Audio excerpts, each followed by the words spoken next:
Now, I was looking over here, and of course, my joist was over on the other side. So there it is there. Now you can start to see that joist sitting there in the joist zone. I don't think it's sitting absolutely correctly, so I'm going to go into my section 4 and check it. No, it's not. Now let me pick it, and I'll come across to the values over here, and we put in an offset value of 225, and I think that should be 250.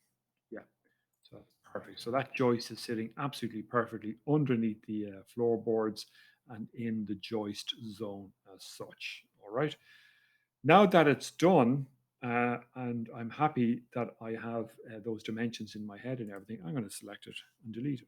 Now, I could copy that across, right? That's probably, that is a simple way to do that, but there's a more effective way of actually putting in our joists into this zone here, and I'm going to show you that. We're in the structure tab here, and we're using this tool called Beam System. Now watch what I'm going to do. I'm going to click into this and get it going. So there's properties across here and there's properties down here. They're basically the same. We're going to go with a fixed distance.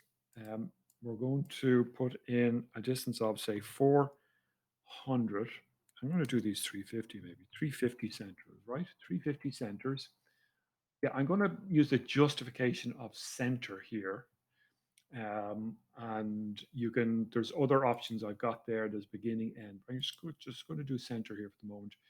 The beam type, look, so because I created that 50 by 175 joist beam, it's now accessible to me. You can see the other ones that I created and the original one that was there. So every time you create or import in from the library, from the structural framing tab, a beam, it'll become available to us for this particular tool called Beam Systems. Now, got everything right there. All I need to do now is say, I'm going to do a sketch beam system.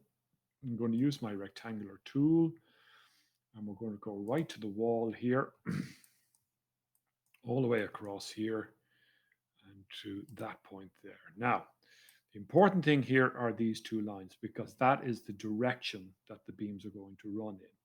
You can see that I can change the beam direction. Now the two lines are that way. That means the joists are running this way. I don't want them. I want them running the other way. So I'm going to go back and pick that one. So now they're running the correct way. Um, Now we talked about the distance up off the ground, and we said that the elevation from the level was going to be 250. So that's to the top of the joist working downwards. All right, 250. And now we'll finish that. Okay. I always make this mistake. These are called tags.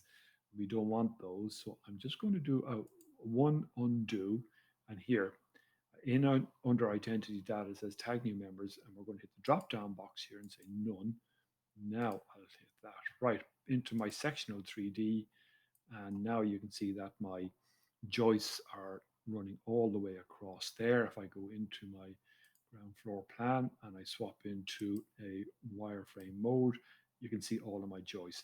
Now again, the reason I use center there was I've got a joist at the end and a joist at the end, and that's important in terms of the structure and keeping the floorboards safe and everything else like that. So that is absolutely spot on in regards to forming my joists for my floor. Let's just move this in here and show you that as well. So let's get tight to a joist there now. And okay. So isn't that is a really nice way of showing that kind of construction and everything like that. So we might actually use one of those views in for our sheet as well.